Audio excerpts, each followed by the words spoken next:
Rarely one for the bland soundbite, Rory McIlroy certainly caused a stir last week by voicing the contentious view that the Masters is now a bigger tournament than the Open. What concerned me, though, was the fact such a belief cannot possibly be helpful when it comes to his chances of ever pulling off the career Grand Slam. First, let's emphasize that McIlroy has earned the right to rank the four majors in any order he sees fit.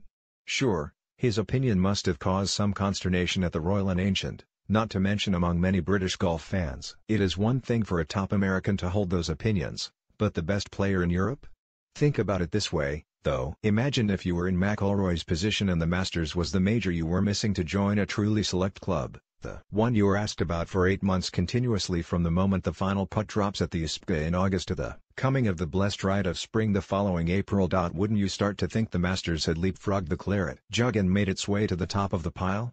Whether you agree with McIlroy or not, you can certainly see the logic. But here's the bit I cannot fathom, and particularly for such a bright and studious bloke who has spent the past month swatting up on books written by sports psychologists. If you are telling everyone that the Masters has grown in importance to the point it is now the #1 major, how is that going to ease the pressure when it comes to you ever completing the set? Indeed, isn't it going to do the exact opposite and pile on still more pressure? Surely, the wisest ploy would be to go the other way, and downplay it if at all possible when in the public eye.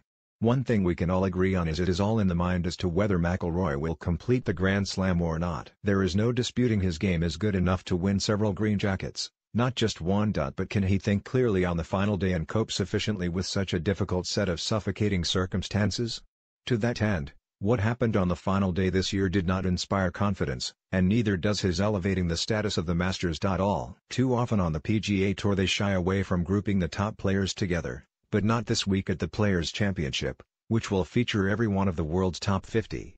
The full draw will not be released until today, but, in a clever piece of marketing, the appetite has been whetted with the early announcement of 2-star groups that will certainly add spice to the first 2 days. Rory McIlroy will have Jordan Spieth and Justin Thomas for company, while Tiger Woods will play alongside Ricky Fowler and Phil Mickelson, his old adversary turned best buddy. Quote of the week: "He felt like I went 10 rounds out there, fighting against myself.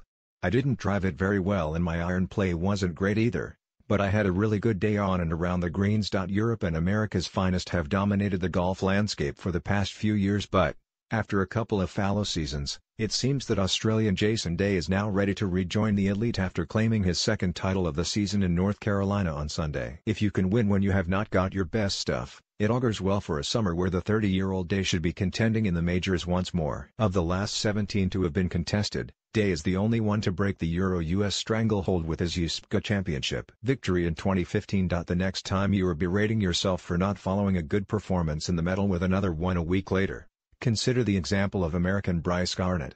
5 weeks ago, the 34-year-old from Missouri won on the PGA Tour for the first time. Just a week ago, he finished tied 4th alongside his partner Chesson Hadley at the Zurich Classic.